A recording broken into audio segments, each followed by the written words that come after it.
Pregnancy यानी गर्भावस्था एक महिला के जीवन का बहुत बड़ा लाइफ चेंजिंग इवेंट होता है, जहां उसे फिजिकल तौर पे नहीं, इमोशनल लेवल पर भी बहुत सारे चेंजेस का सामना करना पड़ता है। अब यहाँ पर ये चेंजेस तो होते ही हैं, साथ ही साथ एक और चेंज होता है उसकी लाइफ में, वो होता है लोगों का एटीट्यूड। यानी कि हर कोई आपको अपनी तरफ से सलाह देना चाहता है, एक्सपीरियंसेस शेयर करना चाहता है, वो आपकी मदद करना चाहते हैं, लेकिन इन सब के बीच में एक प्रेग्नेंट फीमेल काफ़ी कंफ्यूज हो जाती है। कैसे खाना है, कैसे पीना है, कैसे उठना है, यहाँ तक कि पानी पीना भी बहुत मुश्किल हो जाता है। ठंडा पानी पिए, गर्म पानी पिए या हल्का गर्म पानी पिए, बहुत सारी कन्फ्यूजन हो जाती है। तो आज की ये जो वीडियो है वो उन्हीं धारणाओं के बारे में बात करेगी कि ये जो जितने भी हमारे आसपास जो जितनी बातें होती हैं प्रेगनेंसी को लेकर, वो कितनी सही हैं और कितनी गलत हैं। So hi friends, welcome to my YouTube channel हेल्प9। I am doctor Shalini and video को प्लीज़ एंड तक ज़रूर देखें, इससे आपको काफ़ी फ़ायदा होने वाला है। ये वीडियो मैं 2 पार्ट्स में बनाने वाली हूँ, क्योंकि प्रेगनेंसी से रिलेटेड बहुत सारे जो है मिथ्स और बहुत सारी धारणाएं हमें सुनने को मिलती हैं। सो वीडियो तो मैं शुरू कर रही हूँ, लेकिन उससे पहले मैं आपको एक बात बताना चाह रही हूँ कि ये जितनी भी धारणाएं हैं, हम इनको पूरे ऐसे नहीं कर सकते कि बिल्कुल ही गलत हैं, क्योंकि ना पहले के टाइम में ना तो अल्ट्रासाउंड होते थे, ना इन्वेस्टिगेशंस होती थी, तो हमें कुछ नहीं पता होता था कि कौन सी प्रेगनेंसी हाई रिस्क है, कौन सी प्रेगनेंसी लो रिस्क है। तो जो भी हमारा सोर्स ऑफ नॉलेज होते थे वो होते थे हमारे घर के बड़े बुजुर्ग। तो वो काफ़ी चीज़ें हमें, भले ही उन्हें साइंटिफिक रीज़न ना पता हो, लेकिन वो काफ़ी चीज़ों में हमें मदद करने की कोशिश करते थे। हाँ, ये बात ज़रूर है कि जैसे जैसे टाइम बीतता गया वैसे वैसे उनके साथ बहुत सारी चीज़ें जुड़ती चली गई, जो कुछ सही भी थी, जो कुछ गलत भी थी। जैसे कि फॉर एग्ज़ाम्पल, जैसे महिलाओं को वैसे भी मेंसेस में कहा जाता है कि जो है वो अशुद्ध हो जाती हैं, उन्हें घर का कोई काम नहीं करना है, उन्हें जो है मंदिर नहीं जाना है और घर में ही रहना है।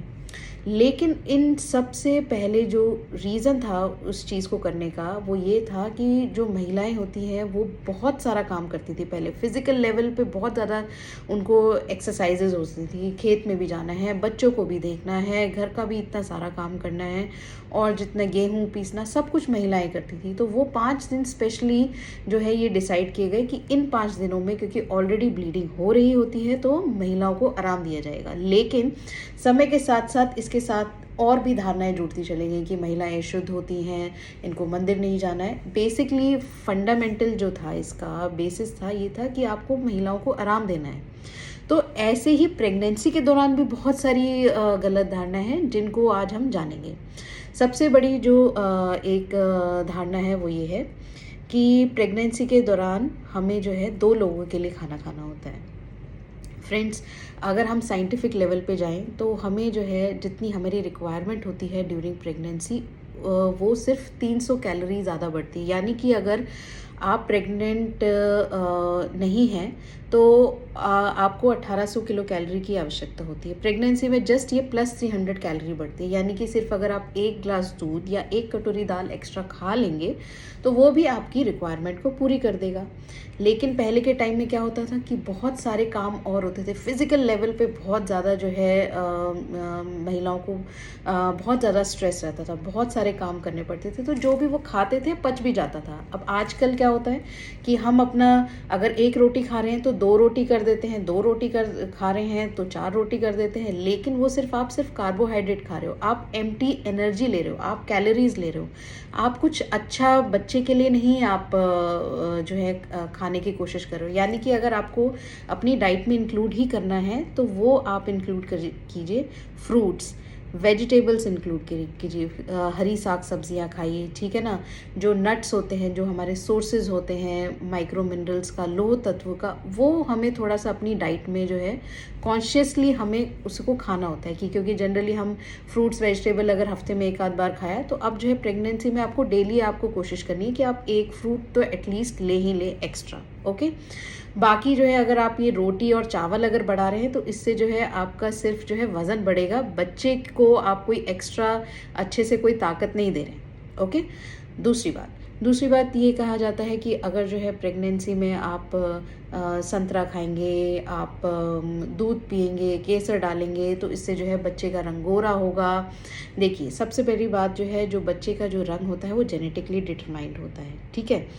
पहले के लोग क्या करते थे, जो भी अच्छी चीज़ें होती थी उसको जो है एक तरीके से आगे बढ़ाने के लिए कुछ चीज़ें ऐसी एसोसिएट कर देते थे जिससे प्रेग्नेंट फीमेल को उसको खाने के लिए मन करे। यानी कि अगर हम बोल देंगे अगर किसी महिला को कि देखो अगर आप ऑरेंज खाओगी या आप संतरा खाओगे तो बच्चे का रंग गोरा होगा, वैसे भी प्रेगनेंसी में खाने का मन तो वैसे ही नहीं करता, एपेटाइट रिड्यूस हो जाती है। तो एटलीस्ट इस बात से उसे मोटिवेशन मिलता है कि नहीं, अगर मैं संतरा खाऊंगी तो बच्चा गोरा होगा। संतरा क्या है, संतरे में विटामिन सी है, एंटी इन्फ्लेमेटरी है, वो आपकी इम्यूनिटी इम्प्रूव कर रहा है। तो उसके साथ ये जोड़ दिया गया कि आप जो है संतरा खाएंगे तो जो है बच्चे का रंग गोरा होगा, कोकोनट वाटर पिएंगे तो बच्चे का रंग गोरा होगा। तो ये जो चीज़ इसके साथ जोड़ दी गई, हालांकि इसका कोई लेना देना नहीं है, बट हाँ, अगर आप संतरा खाएंगे, कोकोनट वाटर पिएंगे तो आपको एनर्जी तो नहीं, लेकिन हाँ ये कि विटामिन सी का कंटेंट आपको बहुत अच्छा मिलेगा। साथ ही साथ अब जैसे चाय और कॉफ़ी के लिए बोला जाता है कि चाय और कॉफ़ी पिएंगे क्योंकि वो काले रंग की होती है तो बच्चा काला होता है, ऐसा कुछ नहीं है। कॉफ़ी में फ्रेंड्स होता है कैफ़ीन, चाय में होते हैं टैनिन्स, ओके। ये बच्चे की ग्रोथ को अफेक्ट करते हैं, ये बच्चे के लिए अच्छा नहीं होता। और साथ ही साथ क्या होता है कि अगर आप जो भी खाने में जो भी खाना खा रहे हैं उसमें आयरन जो प्रेजेंट होता है, अगर आप चाय कॉफ़ी ज़्यादा पिएंगे तो उसकी एब्जॉर्प्शन नहीं होती है। तो इसीलिए इस चीज़ को इसके साथ एसोसिएट कर दिया गया, ओके। चाय और कॉफ़ी आप पी सकते हैं, लेकिन उसकी जो क्वांटिटी डिसाइडेड होनी चाहिए, यानी कि जो 150 ml ऑफ यानी कि 150 ml या तो चाय या फिर कॉफ़ी आप दिन में एक बार ले सकते हैं, इससे ज़्यादा नहीं। इससे ज़्यादा अगर आप लेंगे तो बच्चे को जो है ग्रोथ में प्रॉब्लम आती है और जो आयरन हम खा रहे होते हैं वो अब्जॉर्ब नहीं होता है। थर्ड मिथ क्या है, थर्ड मिथ है कि जो है कि अंडा गर्म होता है। अब फ्रेंड्स देखिए, जैसे कि मैंने आपको बताया, पहले के नए टाइम में कोई ऐसे टेस्ट नहीं होते जिससे हमें पता चले कि इस महिला को जो है इस चीज़ से प्रॉब्लम है या उस चीज़ से प्रॉब्लम है। तो एग क्या होता था, बहुत लोगों को जैसे एग से एलर्जी होती है, पीनट से एलर्जी होती है ना, पूरे शरीर पर जो है दाग निकल आते हैं, खुजली होने लगती थी। तो वो सारी चीज़ें हमारे घर के बड़े बुजुर्ग बिल्कुल ही मना कर देते थे कि खानी ही नहीं है, अगर आप खाओगे नहीं तो एलर्जी होगी नहीं बेसिकली। तो इस वजह से क्या होता है कि जैसे अब एग जो होता है एक फुल सोर्स ऑफ प्रोटीन होता है, ओके, जिसमें 60 किलो कैलोरीज एनर्जी होती है। अगर आप डेली एक एग का सेवन कर रहे हैं तो वो कोई प्रॉब्लम नहीं है, लेकिन अगर हाँ आपको जो है एग से कोई एलर्जी है तो आप टोटली अवॉइड कीजिए, अदरवाइज एक एग आप डेली ले सकते हैं, राइट। फोर्थ मिथ जो बहुत ही काफ़ी इंटरेस्टिंग है वो ये है कि अगर आप गर्भवती महिलाएं स्पाइसी और फैटी फूड खाती हैं तो बच्चे के शरीर पर बहुत ज़्यादा बाल हो जाते हैं। वही बात है कि जो है ये स्पाइसी और फैटी फूड वैसे भी अगर आप खाएंगे तो बहुत ज़्यादा एसिडिटी होती है। तो ये एक तरीका था ताकि प्रेग्नेंट फीमेल जो है स्पाइसी और फैटी फूड नहीं खाएं, और इसका स्पाइसी फूड खाने का बच्चे के बॉडी पे हेयर ग्रोथ का कोई रिलेशन नहीं है। इट वाज जस्ट कि भी प्रेग्नेंट फीमेल ऐसी स्पाइसी और फैटी फूड्स ना खाए और उसको एसिडिटी ना हो, राइट। अब फिफ्थ जो मिथ है वो ये है कि अगर हम घी खाएंगे तो जो है नॉर्मल डिलीवरी के चांसेस बढ़ जाएंगे। फ्रेंड्स, जब आप घी इंक्लूड करते हैं एक्सेसिव तो वो सिर्फ आपको एम्प्टी कैलोरीज देगा, आपका वजन बढ़ाएगा और आपको डायबिटीज़ होने के चांसेस जो है ज़्यादा बढ़ जाएंगे। बाकी वो आपको कुछ नहीं कर रहा। हाँ, अब पहले के टाइम में जैसे लोग घी खाते थे तो वैसे ही उनकी फिजिकल एक्टिविटी भी थी, ओके। तो जो घी खाते थे वो पच भी जाता था और लास्ट मोमेंट तक जो है वो अपने जो है हाउस होल्ड एक्टिविटीज़ जो डेली के घर के काम है वो ही इतने ज़्यादा होते थे कि जो है वो जो घी खाते थे वो पच भी जाता था और नॉर्मल डिलीवरी भी होती थी, राइट। तो घी खाने से जो है नॉर्मल डिलीवरी का कोई कनेक्शन नहीं है।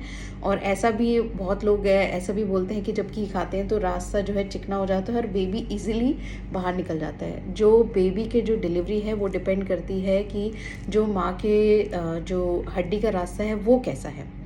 और दूसरी बात पे डिपेंड करती है कि जैसे जब लेबर पेन आने शुरू हुए तो माँ और बच्चे की कैसी कंडीशन है, उसके अकॉर्डिंगली जो है डिपेंड करता है कि आपकी नॉर्मल डिलीवरी होगी या नहीं होगी। इसी के साथ साथ मैं एक और चीज़ बताना चाहूँगी, जैसे बहुत सारे लोग बोलते हैं कि जो है अब बहुत सारे लोगों को ये कन्फ्यूजन भी होता है कि एक्सरसाइज करें या ना करें। देखिए अभी तो जो है पहले, जैसे कि मैं आपको बार बार ये बता रही हूँ कि पहले के टाइम में फिजिकल एक्टिविटीज़ बहुत थी, लाइफस्टाइल बहुत सादा और सिंपल था, जितना आप खा रहे हैं उतना आप जो है आपका डाइजेस्ट भी हो रहा है और आपकी उतनी एक्टिविटी भी है। तो अभी तो जो जितने भी वेस्टर्न कंट्रीज़ हैं उनमें तो ये लोग एक्सरसाइज लेकर आ रहे हैं जिससे कि नॉर्मल डिलीवरी हो। और हम जो इंडियन कल्चर है ये तो हमारा कब से चला आ रहा है, हमारे बड़े बुजुर्ग शुरू से ही बोलते हैं कि भी अपनी एक्टिविटी आप जितना रखोगे उतने ज़्यादा चांसेस ज़्यादा होंगे कि आपको नॉर्मल डिलीवरी होगी। वो ऐसा क्यों होता है? क्योंकि हमारे मसल्स रिलैक्स होते हैं, लिगामेंट रिलैक्स होते हैं। ओके, तो इसलिए जो है आप जो है अगर आपका वर्क स्टाइल ऐसा है कि आपको सिर्फ डेस्क जॉब है या सेडेंटरी लाइफस्टाइल है, तो आप थोड़ी बहुत मॉडरेट एक्सरसाइजेज अपने लाइफस्टाइल में इंक्लूड कर सकते हैं। मॉडरेट एक्सरसाइजेज का मतलब क्या है? यानी कि 30 मिनट्स आप सुबह वॉक कर सकते हैं, 30 मिनट्स शाम को वॉक कर सकते हैं, ठीक है। हाँ, लेकिन जो बिल्कुल हाई इम्पैक्ट स्पोर्ट्स हैं, लेकिन ऐसा नहीं है कि आप रैकेट खेल रहे हैं, बैडमिंटन खेल रहे हैं, वो सब नहीं करना है। बट हाँ, अपनी जो आप डेली टू डेली एक्टिविटीज़ कर रहे हैं वो आप कंटिन्यू कर सकते हैं। ओके, साथ ही साथ में अब नेक्स्ट ये मैं आपको इसलिए बता रही हूँ क्योंकि बहुत लोग ऐसे भी पूछते हैं कि डॉक्टर क्या मुझे बेड रेस्ट करना है? देखिए बेड रेस्ट आपको बहुत ही कम कंडीशंस में आपके गायनेकोलॉजिस्ट बताएंगी कि आपको कंप्लीट बेड रेस्ट पे होना है। उसमें दो ही तीन कंडीशंस हैं, जैसे प्लेसेंटा प्रीविया यानी कि अवल नाल जब बच्चेदानी के मुंह पर होती है, ब्लीडिंग का खतरा होता है, तब आपको बेड रेस्ट के लिए कहा जाएगा कि आप कोई ऐसे एक्टिविटीज़ ना करें जिससे कि अवल नाल अपनी जगह से हट जाए। या फिर जो है सर्वाइकल लेंथ छोटी हो जाती है, यानी कि जब जिसको प्री टर्म लेबर के चांसेस होते हैं उनको थोड़ा रेस्ट के लिए, कंप्लीट बेड रेस्ट के लिए कहा जाता है। अदरवाइज ऐसी कोई प्रेगनेंसी में ऐसा नहीं है कि आपको कंप्लीट ही बेड रेस्ट पे रहना है, राइट। अब और क्या मिथ्स होती हैं? बहुत, एक मिथ तो बहुत ज़्यादा होती है। अगर बच्चा ऊपर की तरफ है तो लड़का है, नीचे की तरफ है लड़की है, इधर घूम रहा है तो लड़का है, उधर घूम रहा है तो लड़की है।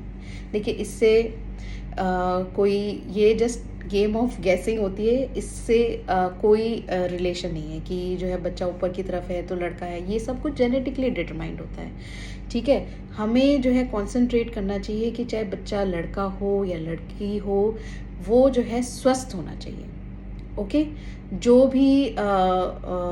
भी हमें इस सबसे बड़ी पॉजिटिव बात तो ये है कि जो है हम इतने हेक्टिक लाइफस्टाइल के बावजूद, और आजकल तो इतनी इनफर्टिलिटी की प्रॉब्लम बढ़ गई है, तो अभी अगर आप गर्भवती हैं तो आप भगवान का शुक्रिया अदा कीजिए कि येस यू आर प्रेग्नेंट। और लड़का और लड़की स्वस्थ होना बहुत ज़रूरी है। और वैसे भी इंडिया में सेक्स डिटर्मिनेशन जो है इलीगल है, यानी कि आप अगर ये जानना चाह रहे हैं किसी भी तरीके से लड़का है लड़की, तो वो गलत है, इलीगल भी है और करना भी नहीं चाहिए।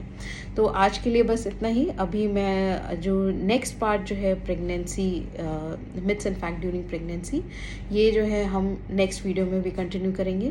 Thank you for watching and bye for now.